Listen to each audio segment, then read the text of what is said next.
Hello there, I'm Barrie Foster, Director of the Tipton County Museum in Covington, Tennessee, and I'm here to present to you a very special lecture dear to my heart called Secrets to Inspiration.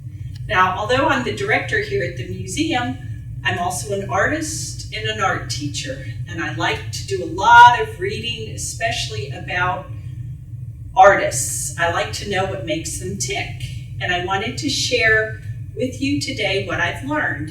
And this lecture is not just for artists, it's for anyone at all who's creative.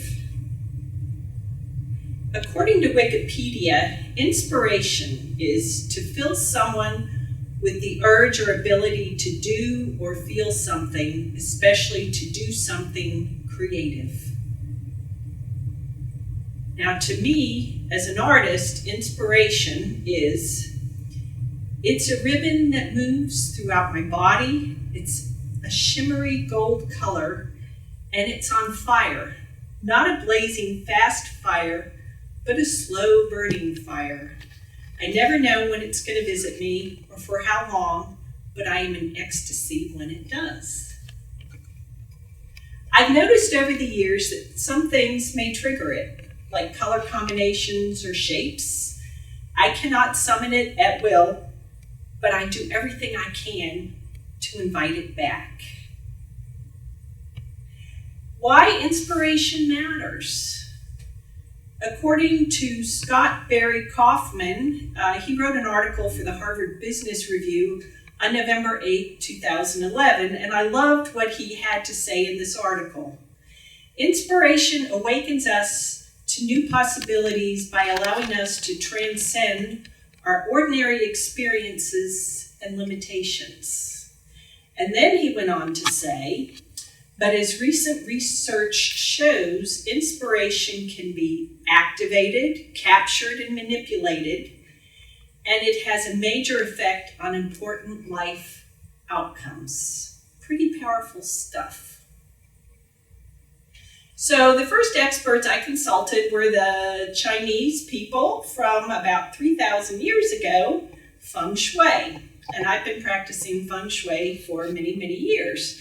And Feng Shui is the methods, the art of manipulating your environment for positive outcomes. And here's what they recommend for giving you inspiration. First of all, clear your clutter, organize your things.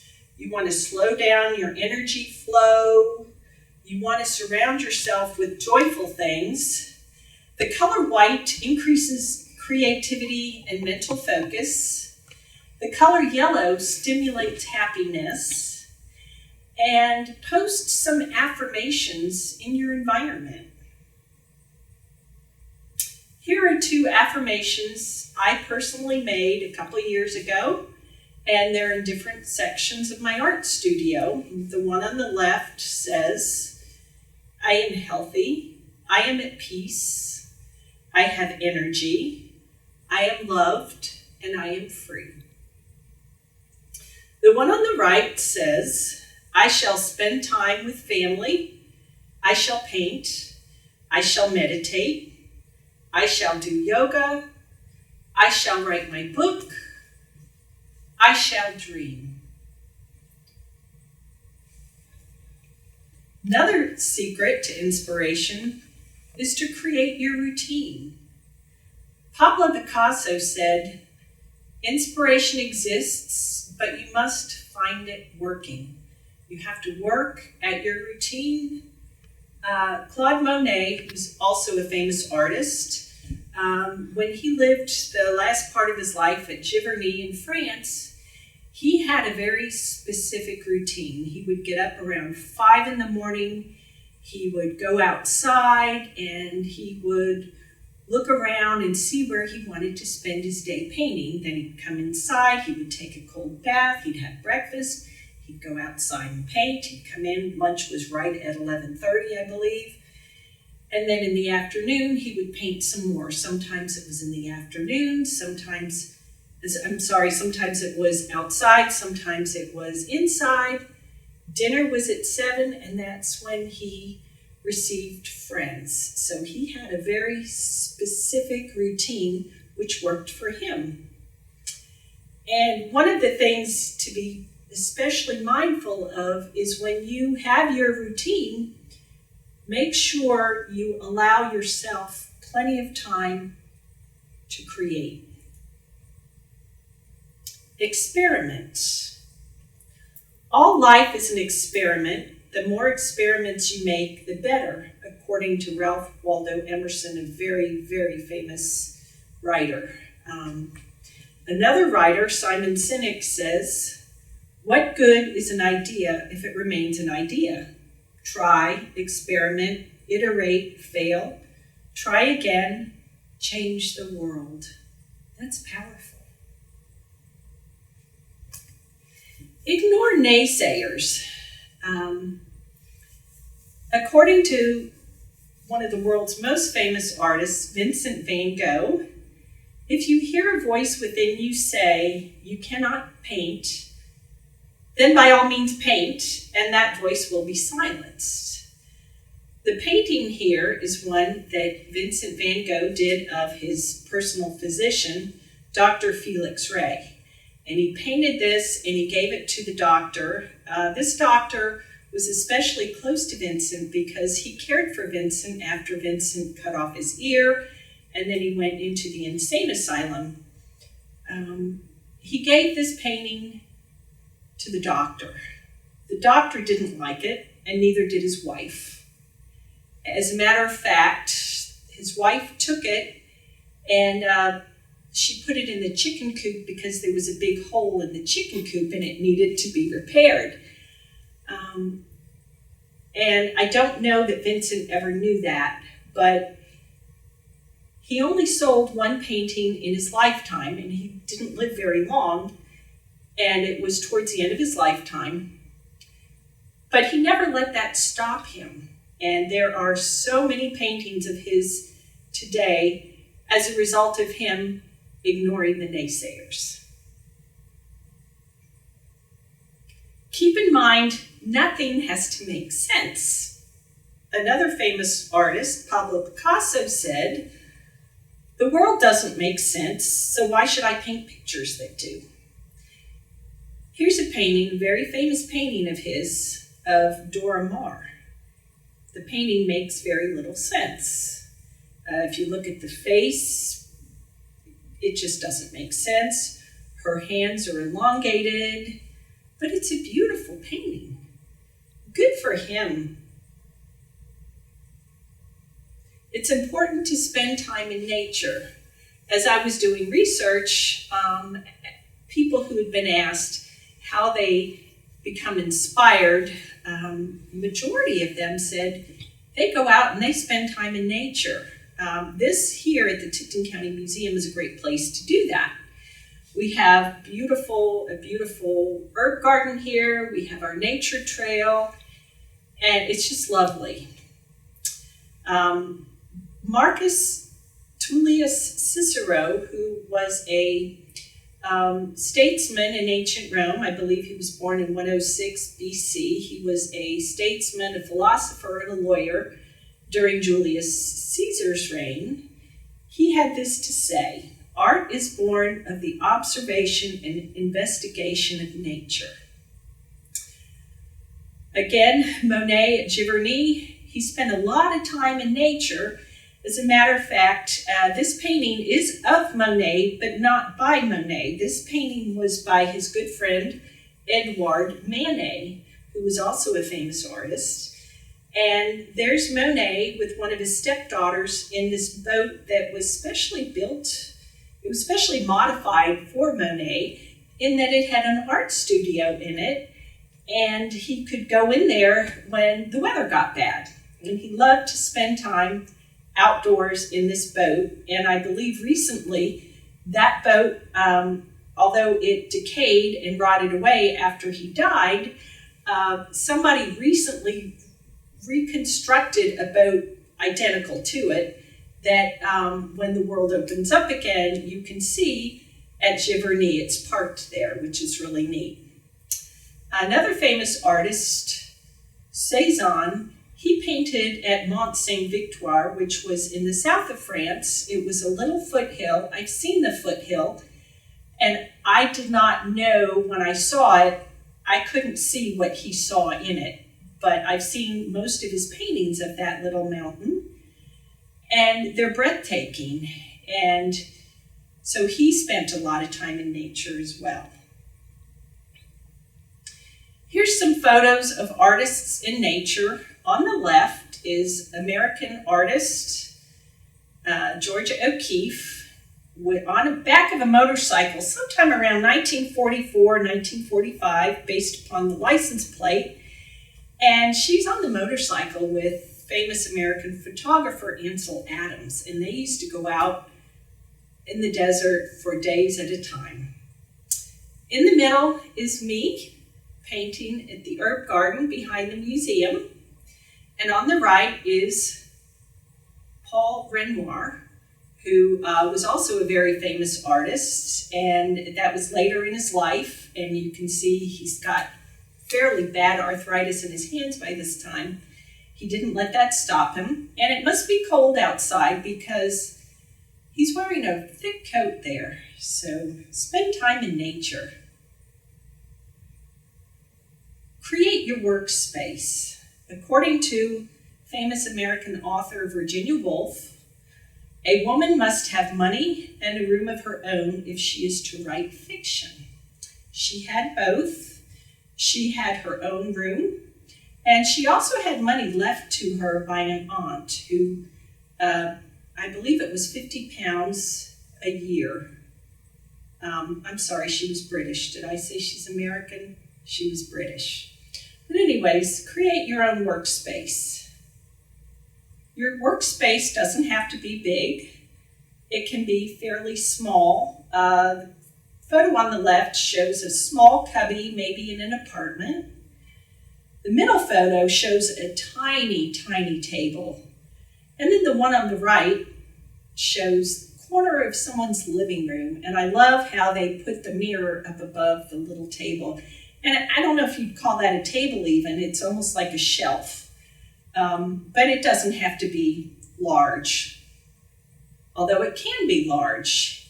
Here are two large art studios. One is probably most artists' dreams. A lot of light, a lot of space, bright white walls.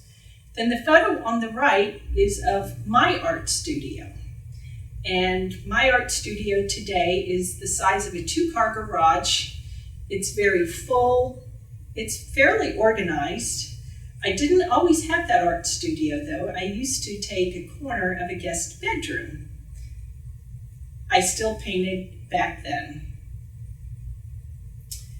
Here's some outdoor workspaces. When the weather's good, take the opportunity to spend time outdoors.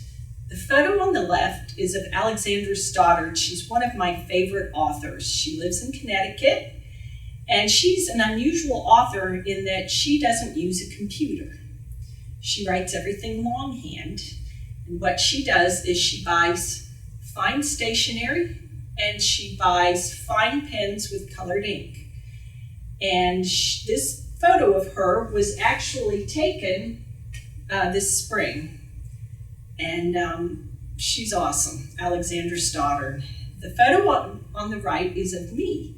Also this spring, I was doing the paint challenges for the Tipton County Museum and the world, really. And I had spent a glorious day on my back patio painting. So those are outdoor workspaces. Be fearless. Henri Matisse, another famous artist, said, "Creativity takes courage." Georgia O'Keeffe said, "I've been absolutely terrified every moment of my life, and I've never let it keep me from doing a single thing I wanted to do." And I've learned over the years that people rarely experience growth within their comfort zone.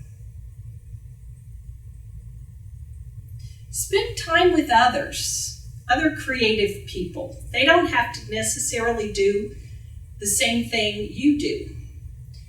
If you're in a rural or isolated area, get in with a group online. If you're in an area that has guilds or art leagues, art associations, find those people, join them. Back in the days of the Impressionists, they met regularly in the cafes in France, and they would discuss their artwork and what they were going through. One very famous group from England is the Bloomsbury Group. They originated in post-Victorian England, and it included Virginia Woolf and her sister Vanessa Bell and many writers and artists. And regularly, Roger Fry, Vanessa Bell, and Duncan Grant would get together. They were all artists. They would get together and they would paint the same scene at the same time. And all of the paintings would be totally different from one another. So it's important that you spend time with others. Travel. Claude Monet used to travel to England on a regular basis. London. He loved the atmosphere there. He loved the weather.